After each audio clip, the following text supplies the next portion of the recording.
everyone, and welcome back to Classic Vinyl Podcast. I'm your host, Justin. I'm here with my co-host, Tyler. Yep, here I am. So this is a podcast where, right before we go on air, we listen to an album in complete and then turn around and review it to the best of our abilities, which I don't know how well we do that, but we do the best we can. Well, I didn't sleep through the album, I'll tell you that. So I will give you my honest opinion. Well, and that's what we want to know, because like many of these albums, like we stated before, I've been listening to them for years, and you're hearing them for the first time ever. Although it is kind of strange for me, because even though, I say I've been listening to them for years, but when I sit down and actually listen to them with the purpose of, Reviewing it or giving my opinion on it, I listen to it in I may have heard these songs hundreds or even thousands of times, but when you listen to them with the purpose of reviewing it, it takes on a different meaning, doesn't it? And you hear them differently. Sure does. Well, we want to do justice and make our vinyl heads out there proud. Well, I hope so. Vinyl heads, I just came up with that tonight. That's what I'm calling our listeners. Okay, as long as you don't say vinyls, because you do know the plural of vinyl is vinyl. Yep. It's not like cactus, it's cacti, so it's not vini. Yeah. But anyways. So tonight we're going to review 10 Years After: A Space in Time. I guess probably considered by a lot their most popular album. I would think, a lot of people that know 10 Years After really well, myself included. I wouldn't say I'm a super fan, but I do listen to their albums quite often, and this isn't my very favorite album of theirs. This band was almost foreign to me. Yeah, I think... mean, literally, they're from Britain, across the pond, but I think there was one song. Yes, I'd Love to Change the World, which was their most popular song as far as commercially, and you did know that. Yeah. But, yeah, so to give a little history on 10 Years After... they were formed in 1960. They were formed as a British blues rock group, right? Mm-hmm. They really dug the American blues, and so they were formed in late 1960, and they were originally called Ivan J and the J Cats. They should have changed the name. They did. I'm glad they did. They did. In 1962, they actually changed the name to the Jaybirds, so it was a real departure. I'm glad it got better. Yeah, they finally did change the name of 10 Years After, which is kind of an interesting name, but it was in honor of Elvis Presley. Because it was 10 years after Elvis's most successful year in 1956, and Alvin Lee was completely enthralled with him and the blues and everything. And make no mistake that this is Alvin Lee's band, and so it does. Oh yeah, there's no mistake about that. Yeah, it does consist of Alvin Lee, who's lead vocals, lead guitar, basically writes most of the songs, pretty much all of them. He's also an exceptional guitarist, I must say. Well, one thing I can say about Alvin Lee is, if you were someone that's listened to him a lot, you will know he was highly, highly, I wouldn't say underrated, but I think as times went by, you hear the great guitarists of, Jimmy Page and Eric Clapton and Jeff Beck and obviously Jimi Hendrix. And Alvin Lee should be and needs to be mentioned with all those players, because he's an amazing artist. He really does need to be mentioned, because he's great. Yeah, he is an amazing guitar player, and this is another band that for myself, I prefer their live stuff. I believe that. Just listening to the album, one of the things I noticed very quickly on is that this is a band that really enjoys jamming. They don't ever let the lyrics dominate the songs. The lyrics are present in most of the songs, except for the last one. It's entirely instrumental. But these guys just really enjoy jamming together. And they do in every song. Yeah, it's a good jam. I mean, that's kind of how a lot of their albums are. So yeah, and with that being said, I think that this is a perfect concert band. That these guys are going to go, they're going to play, and you're going to be out there dancing and having a great time. Well, I need to definitely let you listen to some of their live albums, because they are excellent. But Mhm. 10 Years After did release 12 studio albums, and this is their sixth studio album, A Space in Time. So, So right in the middle. yeah, exactly. And they've had all 12 albums in the U.S. Billboard Top 200, which is impressive, you know. Yeah. And obviously, you've got Alvin Lee on vocals and guitar, you got Rick Lee on drums, Chick Churchill on keyboards, and Leo Lyons on bass. Now, they're obviously Alvin Lee passed away in 2013, which, you know, in my opinion, does away with 10 Years After. And he did leave the Yeah. band in 73 as well for some solo projects, because he didn't really like, after this album, the direction they were taking more commercially. You know, he was definitely into the blues and rock. But and there's been several different iterations of this band over the years, and they're still going with it. But without Alvin Lee there, I just don't. It's just not 10 Years After. Rick Lee is just not a suitable substitute for Alvin. No, No relation, right? not that I know of. I asked you that off air, but I wanted to make sure. I think they're both British, and that's where they are British brothers. But Chick Churchill, I'm going to just assume that he is Winston's bratty son. I wouldn't doubt it. Okay. Wouldn't doubt it. So, A Space in Time, you know, reached number 17 on the Billboard charts, and it does have, you know, the single "I'd Love to Change the World" on it, which was the band's, you know, is their biggest hit, probably most well-known song. And in all honesty, all the radio I've ever listened to, it's the only song from 10 Years After I've heard played on the radio. True. So, but this album is considered, you know, to be kind of the coming of age blues and heavy rock albums. You know, one of the ones that kind of started it. So, Okay. You know, it was released in August of 71. And of course, this was a couple years after Woodstock, and Woodstock definitely propelled the band. Alvin Lee, you know, they had played, especially on the song "I'm Going Home" at Woodstock. The way Alvin could play his guitar so fast, he was actually nicknamed the fastest guitar in the West. And I mean, he was kind of, you know, led into what people consider to be the shredding guitars of the late 70s and 80s, and they really consider him one of the pioneers of that. I believe that. Just listening to the style that he has. Yeah, he's an amazing artist. So, you know, this band is an excellent band. Straight up front, I prefer a couple of their other albums, Watt and Cricklewood Green, which we will review at some point. They're definitely less known, but I think people that know 10 Years After obviously know those albums. And Stonehenge is a really great album as well. So, and their live albums. This is a very British band. Very British. So let's get into it on side one. Okay. It opens up, first song on side one is "One of These Days," and this is written and sang by Alvin Lee, of course. And you're probably going to hear me say that on every song, because all but one song was written by him, and that song that wasn't written by him was actually still written by him. Yeah, because and the other band they're members. all there together. Yeah. Obviously no singing on that song. It's an instrumental that closes out the album. But "One of These Days," what did you think of this song? This was a really it starts off really mellow, real slow, and the drummer keeps an excellent steady rhythm. This is a drummer who's there to help you keep time. And yeah, he's not Keith Moon all over the place. He's not. He's not playing the drums. He's keeping time for you. So. Yeah, and it is. But it does pick up tempo. It does pick up. It's straight blues rock song. Yeah. But it's a kind of medium to slow paced blues rock. It's got a lot of It's actually got some harmonica solos in it. It does, and they're really good harmonica. Who's playing the harmonica? Do we know? I honestly don't know who plays the harmonica. They're very good. Yeah, everybody in this band is really good at what they're doing. But it is good. I really like the harmonica in it, and I like the long instrumental solo throughout the middle of the song. I really enjoy that.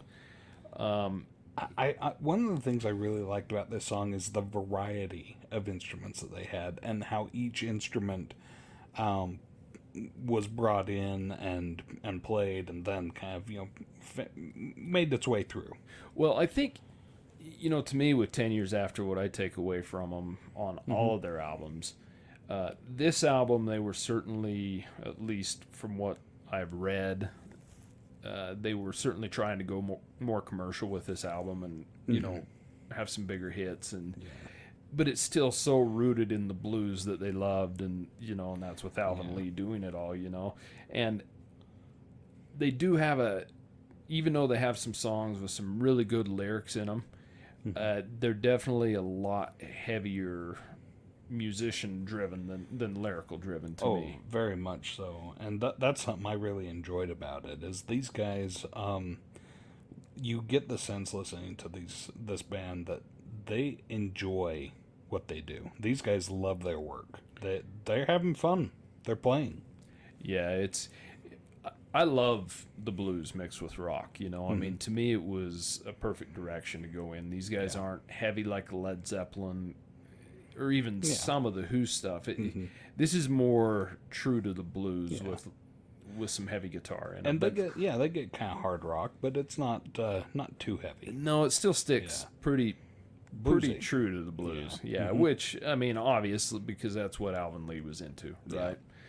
So, good song, good album track. I don't think for most people it's going to stick out as an amazing song or anything like that. It's just... No, but if you like blues, you're gonna like this. Yeah. And I mean, like I said, it starts off real slow. It's another one of those train type songs. Yeah, kind of. Yeah, as it picks up tempo with the harmonica, then it really gets going, and it picks up into a real awesome rock and roll second part. Yeah, and it wasn't a bad song at all. Just but a hidden album track that I'd suggest you go give a listen. I'd suggest this whole album you go give a listen if you haven't heard it. But it's a good album. Yeah. I had a good time, and it wasn't a very long album either. No, it's a pretty short album. Other than we could have listened to the deluxe version, but we did not. This is just the straight album as it was released. So we move on to song 2, Here They Come. Another song obviously written by and sang by Alvin Lee. Written for the drug culture. Is that what you believe? That's what I think. See, here you go into your lyric. Like the music, it's very psychedelic. Yeah, it's an acid trip at the beginning. It's got a good acoustic guitar to it, but it's got kind of a riff that's slow, but kind of psychedelic feeling. Not completely. It still stays true to the blues, but it is kind of a creepy feeling song, in a way. It's got a... Yeah, you had written down there somewhat creepy and psychedelic. I wanted to point out that was what my third grade teacher said at my parent-teacher conference about me. Really? Yeah. Interesting. That seems funny. I've got something in common with this song. Right. So, it had a real simple bass line, but the vocals were kind of enchanting in their own way. They're kind of... to me, it's kind of like Alvin Lee's take on... Okay, we're going to put a little psychedelia in this thing here, but we're going to keep it still true to my roots, And I mean, we're talking 1971, so, kind of the psychedelic era is kind of past, but it's a good song. I like it. It is just kind of creepy and enchanting sounding, I mean, but it still sticks to its roots. Yeah, it's got this awesome medieval influence that isn't overpowering. It makes the song intriguing. Yeah. It sounds almost like a ballad that you'd hear a minstrel singing. This is but like I said, that medieval influence, it doesn't ever overpower the song. You just kind of feel like it's there. Yeah. And I mean, it's got the acoustic throughout, which he does an excellent job. It's a lot of, not really chords on the guitar, but fingerings. It's a good song. For me, it's kind of like the first song. I enjoy these. For me, playing in the background, I listen to them all the time while I'm working and things like that. And it's a good album track, but I'm going to be honest, it doesn't stick out as a superb song in any way. It doesn't stick out as a horrible song. It's just, again, just an album track that's a good tune. Yeah, it's a good filler. I have heard it live, and they definitely fill it in more.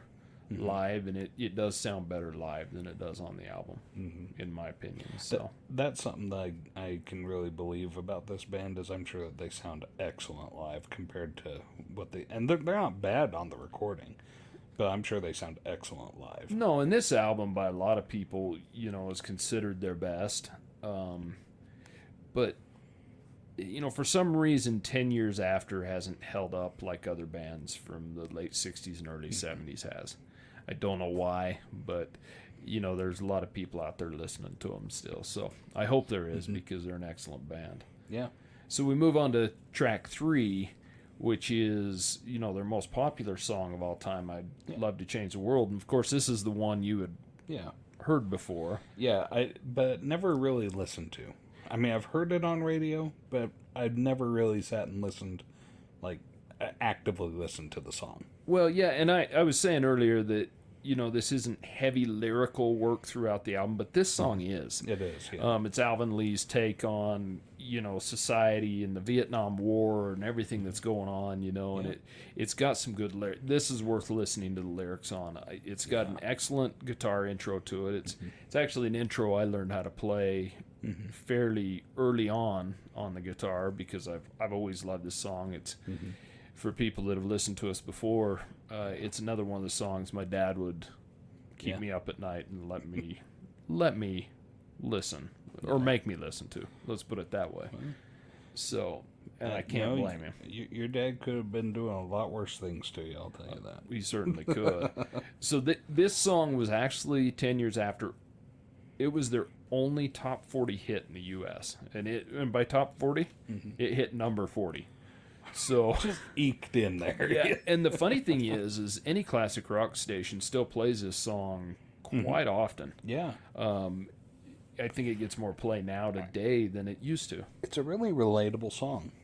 Not just the lyrics, which the lyrics are very relatable. He sings about things like how he'd love to change the world, but he doesn't know how. That's something that's a very common problem. Yeah, everybody wants to see things change, but how do you do it? You're just one person. I do like his vocals in the chorus. It kind of has that haunting hallway sound, kind of far away hallway sound. I like the way they've put that on there. And it's got an excellent guitar solo in it and excellent guitar work throughout, which is pretty much the case with all Alvin Lee's songs. But I'd Love to Change the World, for me, you've heard me say before that I don't like radio play songs as much. I wouldn't say I don't like them. I just don't like hearing them as much. I've never gotten sick of this song. That's because it's not overplayed. Well, it might be at my house. It probably is at your house, but I mean, I don't feel like this is a song that keeps coming up on the radio so often that I am sick of it. Yeah, and unfortunately, 10 years after, they've got a lot of good songs, and it's unfortunate none of them hit any radio play. But I am surprised, because listening to this album, there's some excellent songs on here that really, the way that they feel, the way that they sound, it should be more radio play. And I don't know why they don't get more radio play. I don't know if it was because they did kind of merge in with a lot of the Led Zeppelins and the Who and Rolling Stones and those kind of things, and I don't know if it was too much. They were certainly more popular in the UK than they were in the US. Yeah. But excellent guitar work on this, obviously. And I'll say it again, Alvin Lee stands up to any great guitar player. And, lyrics-wise, he has some really good things. He sings about, some of the different problems they're facing. War, obviously, overpopulation, poverty, hunger, and, all these... The pollution is another one that I wrote down. Pretty much all the same stuff we're fighting now. Exactly. Yeah. We're no further ahead than we were back then. And, it's real relatable. Yeah, it is, and it's an excellent song, and it stands up easily today. Sure does, in my opinion. So we move over to Over the Hill. Yeah, a short song. Yeah, this song's okay, but for me, It's got a good intro. It's got a steady acoustic riff, and it's got some strings in it. I really like the strings. Do you? And I don't mind them. There's a couple times in this song, especially during the chorus, where Alvin Lee's voice sounds a little strained, and I don't really like the way that fits into this song. Yeah, this song, I listening to the lyrics and what the message of this song is I relate to it because he's getting older, and he's been working away at whatever he's been doing for so long, and he's about to have to hand it off to the next generation. And how do you hand it off? And you know that the next generation is just not going to do things the same way that your generation did. And see, I look at this song a little differently. I take it as being over the hill as him overcoming a drug or an alcohol addiction, and him That's probably better. getting over that hill to compete against that. But how do you ever know what the lyrics mean, right? I'm not a druggie, so I don't know. Well, I'm trying to, like we stated, I'm not a lyric guy and you aren't, so I'm trying to compete with you to figure out what these lyrics mean sometimes. Well, and that's something that I was trying to figure out a lot with this is, not being a person who's ever really done any drugs, I don't really relate to some of these things. But I also get that some of these songs are very blatantly singing to drug culture.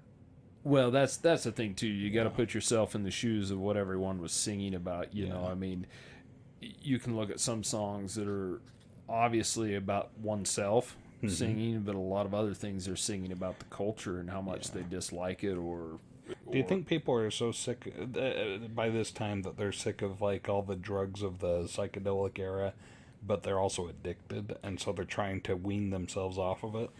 Well, I think when you put yourself in, 67, 68 or whatever, and, and then into the summer of love and things like that, everything was there was such a naivety to it that, it was new, it was love, it was freedom, it was all that. But then it became just that there was so much of it. Then it became junkies and, criminals and problems. And so I think as it went by that, I think it kind of got into that negative aspect of it. I think the happiness of the drug culture and stuff only lasted for a little while. I think you're probably right, but it's hard to say. So not a bad song again. A good album filler.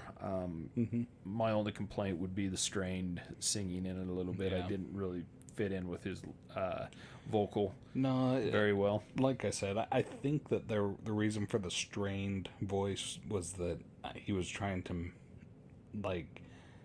send a message with this song, and I guess I didn't catch the same message you did. Well, and Alvin Lee, as great of a guitar player is, he's not a out of bounds excellent singer, but it fits in well with what he does, right? So good song for the album. So we move on to the next song. This next one's a fun one. Yeah, Baby Won't You Let Me Rock and Roll You. Yeah. Now, this is a straight 50s, early 60s rock. This is almost a sock hop is what this is. But it's done in kind of a blues, heavy rock style. Yeah, this is for the guy that has the pompadour hairstyle with the the ducktail in the back and the the greaser with the leather jacket. Yeah. It's real straightforward rock and roll song. Very much. It's got good piano in it. The one thing I can say about this song is it is completely out of place on this album. Yeah. It just doesn't seem to fit with this album at all. And I like the song. I do. It's just a straight blues rock and roll song. But it doesn't fit with anything else on here. No, the only thing that remotely fits on here is that the jamming between the piano and the guitar. Those really rock out. Yeah, it's but that's it. I mean, other than that, it doesn't match the music. Yeah, Alvin Lee does an excellent job on the guitar in this, but it's just a straightforward. And it's where a lot of the other songs on this album, start acoustic, go into some heavier guitar, speed up, speed down. This one's a fast song from the very beginning. Mm-hmm.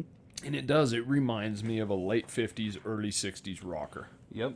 Elvis Presley. Yeah, simple as that. So you can see where Alvin Lee's influences were, and it's a good song. Even though it doesn't fit anything else on this album, that's why it fits this album, I guess. Yep. So, great song to close out side one. And now we're going to click over on our paper, but we're going to flip the vinyl over to side 2 here, and it opens up with Once There Was a Time. I'm curious about this.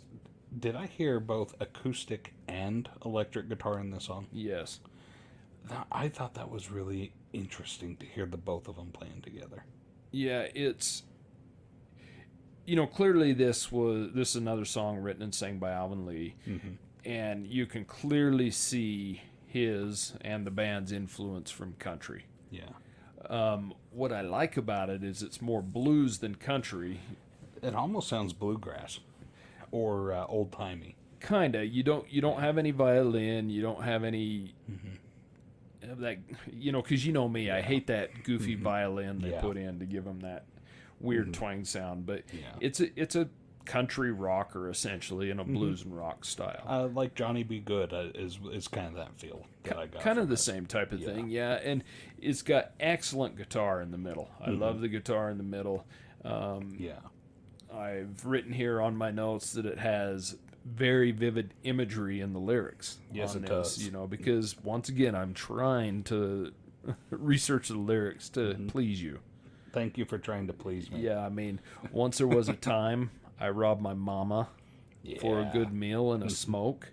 Once there was a time I'd sell my brother for $1 when I was broke, but I'd never sell my guitar. Gotta have priorities, right? Yeah, and I'm glad that he didn't, because this is another good rocker. And I know when we did our Rolling Stones Let It Bleed review and country honk, I do not like the country feel. This one has a tiny bit of it, but not enough to ruin it for me. I really enjoyed this song.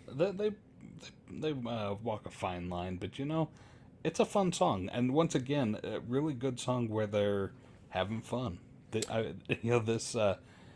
Obviously, Alvin Lee has 2 guitars because you hear both the acoustic and the electric, and he wouldn't sell either of those guitars. He'd still sell his brother first. I really hope so. Yeah. That's the funny thing about this album is I've listened to this hundreds of times, right? And sitting down and listening to this, I never thought of this as having kind of a country sound to it until I really sat down and listened to it. But it's borderline for me, but because I just don't like the country sound. But this song's perfect. And it's still a blues song. Yeah, Alvin Lee puts enough blues influence into everything he does for the most part that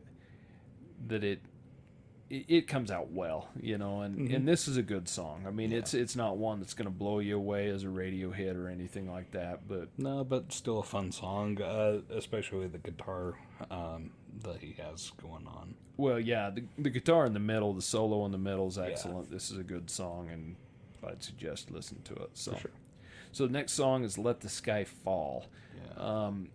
It's kind of an interesting song. It's kind of a I know because this album's called Space in Time, I take that spacey feel, right? And this kind of gives me a hypnotic, spacey blues rock feel or something to does, it. Yeah. Song about obsession? Yes. Yeah. He's obviously obsessed with, is it a girl? Not necessarily. Is it a boy? Not necessarily. Is it the band? I mean, he is committed, extremely committed to whatever it is he's singing about. Well, in this song, it's got a good hook to it. It keeps you engaged in it. It's got a good solo in the middle, really slow, but it's a good solo. It's a great blues and rock mix song. Yeah. It's a fun song all the way through. Yeah. Even the outro is kind of crazy. It kind of gives you that spacey vibe when it goes out. But another song written by Alvin Lee, sang by Alvin Lee, of course. And I actually really enjoy this song. You know, as far as a love song goes, it's a it's a pretty well written song. Do you consider it a love song, or do you consider it a falling out of love song? Because that's kind of how I take it. Well, that's just it. It's kind of gone beyond love to obsession, right? I mean, let the sky fall. Mm-hmm. Not let this guy fall. No, let the sky fall. Maybe that is a play on words. Yeah. Maybe it was supposed to be let this guy fall. Yeah. Mm-hmm. You know, it's kind of like Jimi Hendrix. You know, If she ever leaves me, the world's just gonna fall apart. exactly. So you better not ever leave him. So let this guy fall. Yeah. Let the sky fall. Mm-hmm. Awesome song. I really enjoyed that. Yeah. So we move on to Hard Monkeys. Yeah, this one. This is the addiction song about having a monkey on your back. Yeah, and you could probably take that a number of different ways, what the addiction is, but you know, and whether he's singing about his own addiction or someone else's or just plain addiction. Yeah. This is another song that's got a good hook to it. It's not really a blues song. No, this is more of a straight rock and roll song. This is kind of the antithesis. Yeah, of blues. it's got an excellent acoustic intro to it, but this song more than anything, I think, proves Alvin Lee's power as a riff maker. Yeah. He's got the fuzz guitar in there, and you know, whether he knows it or not, it's almost like paying homage to Eric Clapton and Jimi Hendrix. The fuzz guitar in this is amazing. I love that. This song probably is my favorite song on the album. I can see that. This is he's got some really good lyrics in this. In fact, so good I had to write it down. The Junkie Blues. Yeah, the Junkie Blues. Yeah, he's very much. This is that's actually what I wrote down. Yeah, Junkie Blues. And this is like the intensity of the roller coaster of addiction. But like he sings, "You got a monkey on your back," which is, you know, I'm assuming addiction. But he says, "I've got a good life, too good to lose." Yeah. Well, and so he doesn't ever want to like lose his life over this monkey on his back, but he's still enjoying it. Well, and what I like most about this song is I like how it slows down. You know, I got no monkey on my back in that little, but then when it kicks into the chorus, that's when the fuzz guitar kicks in, and it's heavy. This is the heaviest song on the album during those sections, but it does a nice job of going from the soft to the heavy parts, and I really like that play on those songs. You know, you'd actually see that a lot with when we did a review on Aqualung. Jethro Tull, or Ian Anderson, I should say, does that a lot as well, where he has a lot of soft acoustic parts and then goes to a heavy chorus. And yeah, I noticed that.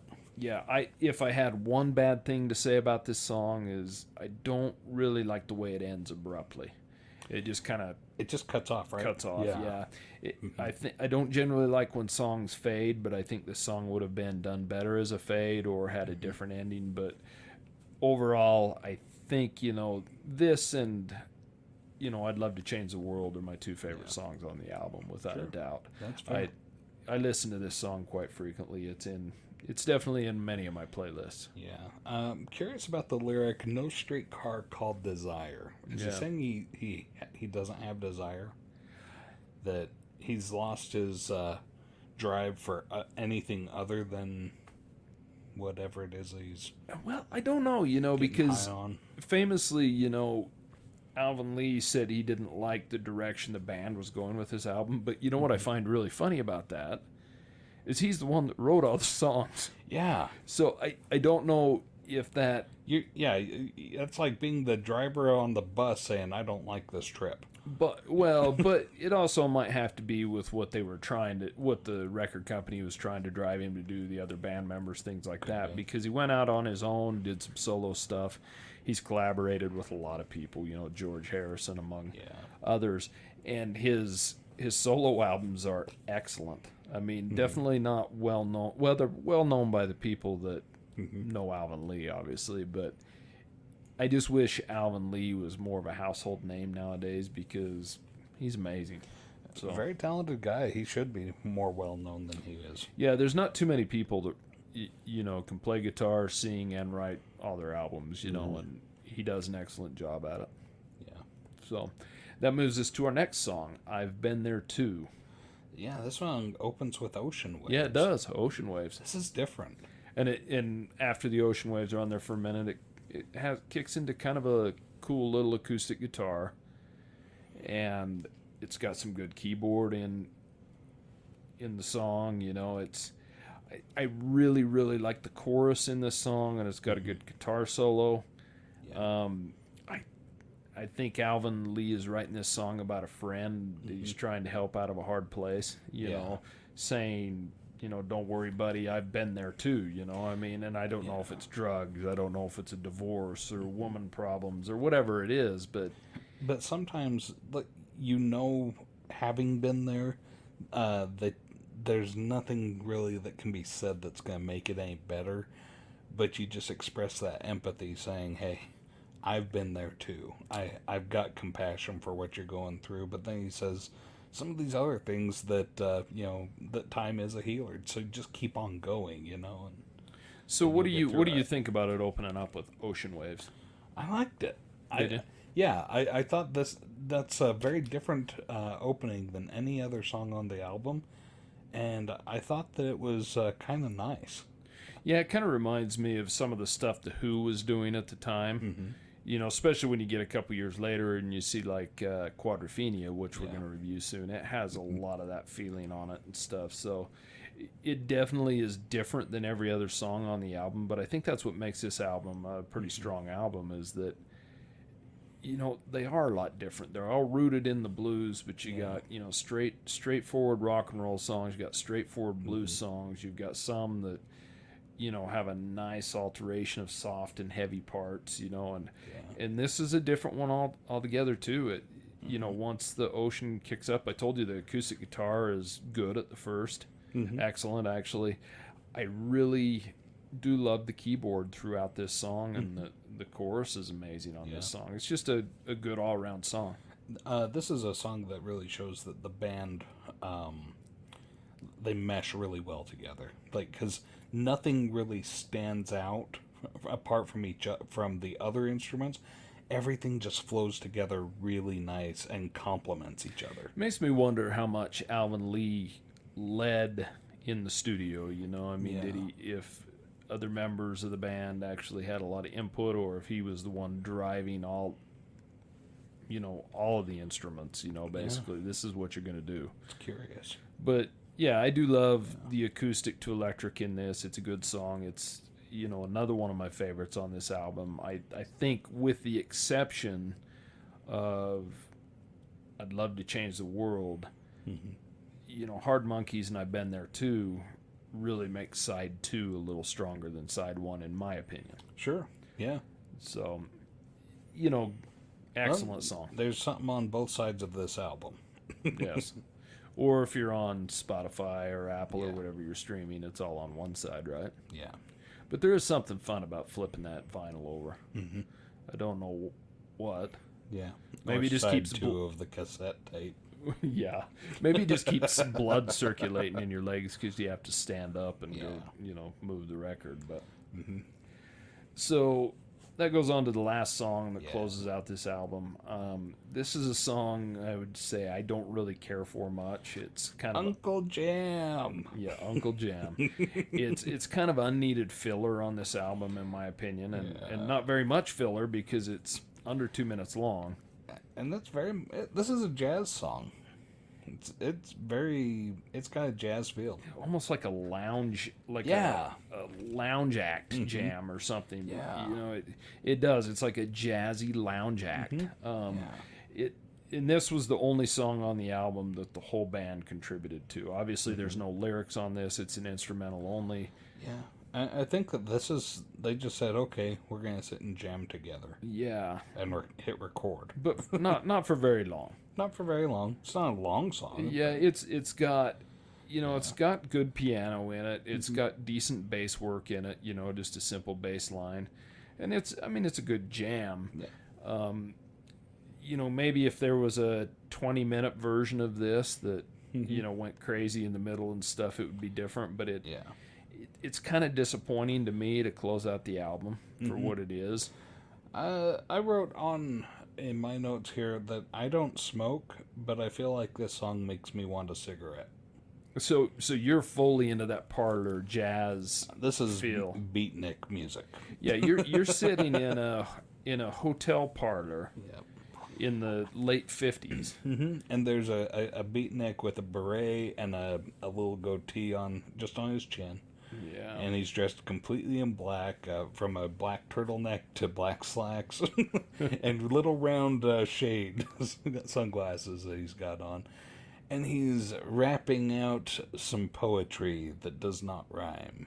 So what are your thoughts on the song overall? Not a bad song, but like I said, as much as the I'm gonna rock and roll you, baby. Is that the one that ended the first side? Baby, won't you let me? Baby, won't you let me? Rock and roll. Rock you. and roll you. That's the one. As much as that one didn't really fit, it stood out on side one. This one stood out on side two. It didn't fit. And see, Baby, Won't You Let Me Rock and Roll You, to me, would have been a better album ending, just straight rock, Switch these two songs. Yeah, and... Sure. I mean, there's only 10 songs on this album, which is... you would think there'd be 12 or 13. Yeah. But, it doesn't seem like there's very many songs on this album anyways, and Uncle Jam being just a under 2-minute jazz acoustic jam. I don't even know what you want to call it, but to me it's unneeded filler on this album. If I was to strike one song off, I'd certainly take this one off. Sure. That being said, these guys are a really good band. Therefore, I feel like if you're going to take this one out, you do expect 12 or 13 songs per album. So I expect Alvin Lee to give us 4 more songs in return, because they've got really good sound. Well, you should listen to the deluxe version. I should. Yeah, you'd be a little happier. So overall, every album we've reviewed before, you have heard, a third to a half of it quite frequently, so you were aware of it, and some of the songs were new, some of them weren't. But this was a complete introduction to me. Yeah, so overall, what is your feelings on this as a collection of songs? I liked it. As an album. I like this band.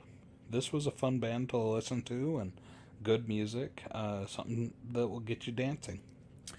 And I've always loved this album. This was the album that kind of introduced me to 10 Years After, mainly because of I'd Love to Change the World is where I went. But then I started listening to their early ones, like I said, Watt and Cricklewood Green and Stonehenge and their live albums and things. And I've fallen in love with those albums more, and we're certainly going to do a review on those. But overall, I think what I get out of this after actually sitting down to review it is...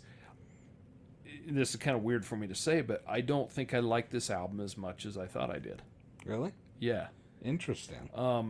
Even though I love the band, and there's 3 or 4 songs on this that I really, really like, to me, the album... And I'm not saying I don't like it, because I do enjoy it. I'm actually comparing it to their other albums. Sure. I'm comparing it to Watt and Cricklewood Green and Shh. They have an album named Shh. Oh, really? It's SSSSH. Oh, not Sherwood Forest? Something like that. But I really prefer those earlier albums to this one. Now, that being said, there's songs on here like Hard Monkeys and I'd Love to Change the World that are in my top 5 favorite songs of 10 Years After. So it's really hard for me to say. I'm not saying I dislike the album, I just don't like it as much as their earlier ones. Do you know, did they release any singles from this one? I'd Love to Change the World. Okay, so that was their single, okay. Yeah, and to be honest with you, I don't think they released that as a single. I don't know if they released it in the US and UK, both, or one or the other, I'm not sure. Okay. But I do know it hit the top 4. They did release it in the US and it hit the top 40, remember? It made number 40. So... And that was their top song ever released, which, hey, got to pay the bill somehow, right? Yeah, so I really do prefer Watt and Cricklewood Green as full album masterpieces to this, but we'll get and review them at a certain point in time too. And when we do, maybe I won't prefer them. I don't know. That's hard to say. Still, this is a very, very strong album, especially with 9 songs and one jazz number. Yeah. It's a strong album. I would probably rate it 7 out of 10 for me. Sure. What about you? I'd probably put it 7 out of 10. Yeah. Yeah. But, I probably put it a 9 out of 10 as being an important album, too. This is an album that you... maybe I'm dating myself here, but you want this one in your CD collection.